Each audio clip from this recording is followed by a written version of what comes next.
Nah, tidak lama kami dapat lagi arahan dari Solo untuk segera, pada intinya menyampaikan Pak Jokowi sudah menyetujui RG-nya, menyiapkan administrasinya, dengan tujuan agar bahkan terbit SP3. Dan kemarin saya sudah serahkan ke Polres, jadi sedang berproses nih. Mungkin akan dilakukan gelar perkara untuk membahas bisa tidaknya di SP3.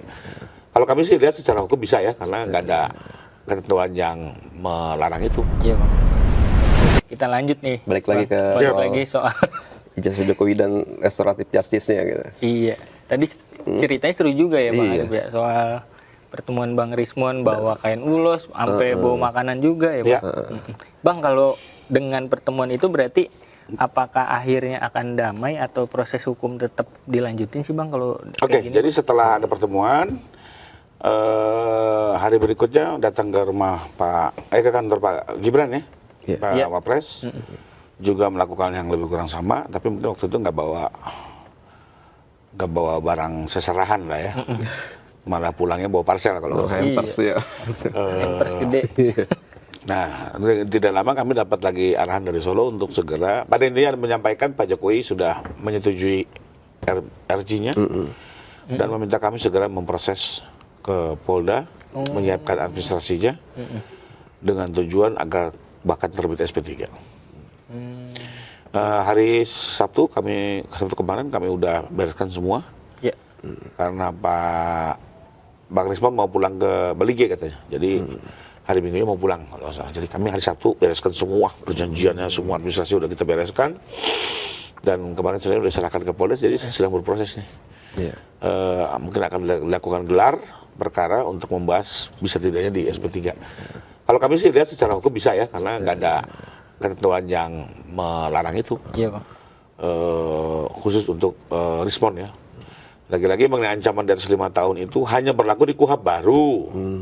Sedangkan bagi penyidikan yang sudah keburu berjalan sebelum berlakunya KUHP baru, itu menurut KUHP baru diselesaikannya dengan ketentuan lama. Jadi nggak ada yang menghalangi. Ini blessing nih. Ya. Dan ya memang harus dimanfaatkan kalau menurut saya. Nah, terlepas teman-teman sebagian masih terus mau ngotot, mau menguji, nggak apa-apa juga. Karena saya progres Pak Jokowi pun tidak menginginkan semuanya di RG. Clear? Oh gitu, Bang. Kenapa? Karena Pak Jokowi ingin juga dituntas. Ada kepastian hukum.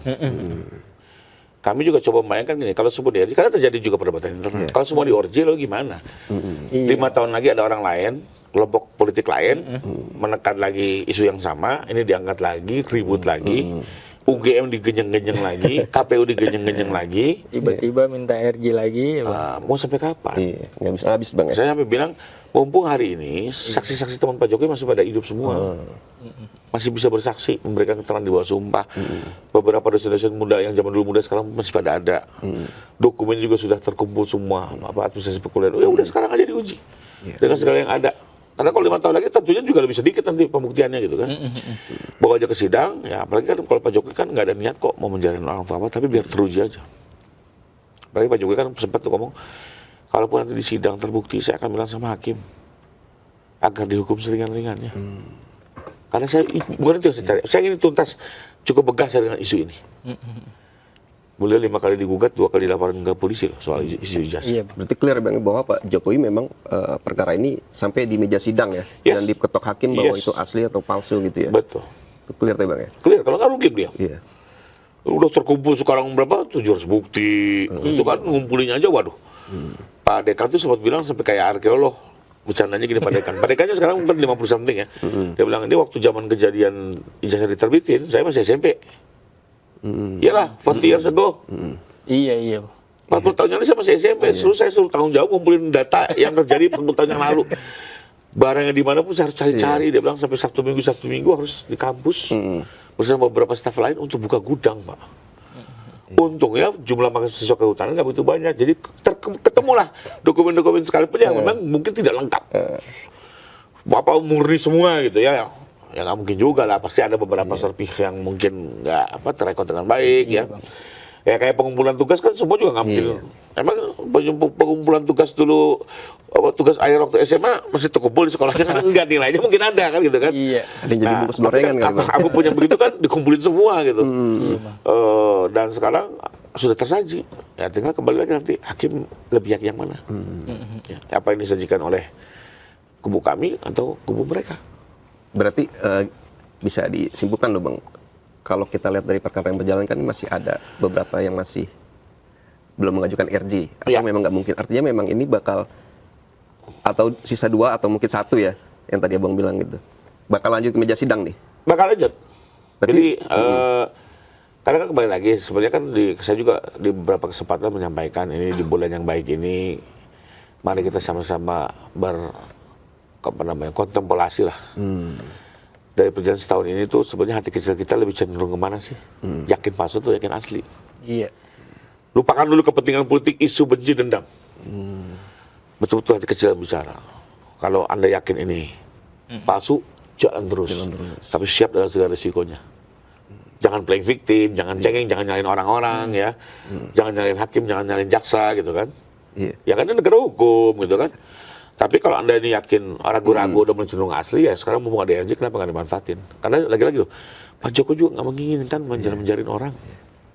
Tapi masih bisa tuh Bang, kayak Bang Roy atau Dr. Tifa. Kalau menurut saya masih bisa. Tapi mungkin semua ada limitnya ya. Ini kan maksimumnya sekarang nih. Ya. Kalau kami sih timetable, kami setelah Lebaran ini kami akan desak untuk segera perkara ini naik. Karena udah cukup lama juga, gitu ya. Nggak harus sempurna amat lah, nanti juga hakim yang memutus kok. Ya kan gitu kan. Mau sempurna banget, mau bikin apa gitu kan. Apa namanya, kami akan desak. Ya nanti sidang aja dengan segala risiko bebas juga kami yang rugi kan gitu kan. Tapi kami sih melihat sudah cukup nih gitu ya.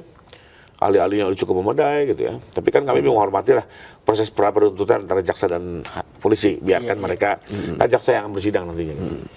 Cuma kan kami juga ingin semua ada waktunya lah, jangan sampai terlalu lama juga kan. Kan justice delay is justice deny. Keadaan yang terlambat adalah ketidakadilan juga, jadi momentum ini perlu juga dijaga. Ya gimana? Bang, tadi timetable apa aja Bang yang bakal dilakuin setelah Lebaran Bang?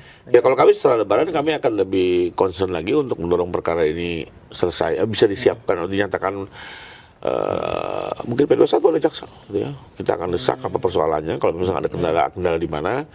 Karena begini, korban pun juga punya hak loh, agar perkara atau pengaduannya segera disidangkan itu diatur di Undang-Undang LPSK. Ya. Jadi kami juga akan menggunakan hak itu dengan melihat apakah sudah cukup atau apakah mungkin agak berlebihan permintaannya kan gitu. Kami akan mulai masuk ke situ. Karena menurut saya ini kan perlu ada waktu juga nih. Kami udah juga cukup lama loh menangani penyelidikan udah setahun lebih. Bisa selesai tahun ini nggak sih Bang? Untuk di tingkat pen selesai. Jadi setelah ini kan misalnya P21 berarti sidang. Sidang itu maksimum 6 bulan. 6 bulan ya Bang. Itu ada surat edaran Mahkamah Agungnya.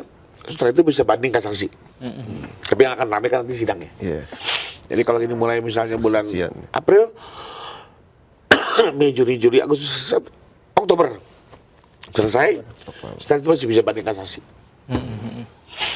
Bang, berarti dengan Bang Rismon mengakui kesalahannya soal ijazah Pak Jokowi asli atau enggak udah nggak perlu diperdebatkan lagi kali ya Bang? Enggak juga. Hakim akan tetap menilai. Apakah pengakuan bersalah ini dalam paksaan, dalam bujuk rayu, atau kesadaran? Hakim kan nggak bisa juga di-fait komplit dong. Ya orang misalnya main play bargain, saya ngaku bersalah, ternyata apa? Melakukan pemain pengganti. Pembunuhnya si bos konglomerat, tapi kan suruh orang ngaku supirnya. Dengan dibayar uang tertentu. Lalu dengan itu saya play bargain, saya ngaku bersalah. Lalu hakim langsung terfait komplit. Oh ya udah saya vonis. Wah sesat dong. Tetap diuji lagi semua. Semua diuji lagi di persatu. Hakim tidak boleh di-fait komplit oleh siapapun. Iya Bang. Termasuk Pak Rismon kan ditanya, kenapa you berubah? Jelaskan. Kenapa teori dulu menggunakan apa, sekarang apa gitu. Sekarang balik lagi, kalau dari kami sudah tahu dari awal, mohon maaf, dari awal kami sudah melihat memang ini ada persoalan dengan atraksi IT yang mereka lakukan selama ini. Ya itu tahunya dari mana? Dari saksi-saksi ahli yang sudah didengar di Polda dari pihak kami. Bahwa apa yang dilakukan itu bukan bagian dari atraksi digital forensik lah. Sehingga bisa outputnya keliru dan tidak dapat dipertanggungjawabkan. Apalagi data ini masalahnya apa? Kami jadi terfitnah. Seolah-olah benar Pak Jokowi menggunakan ijazah palsu gitu loh.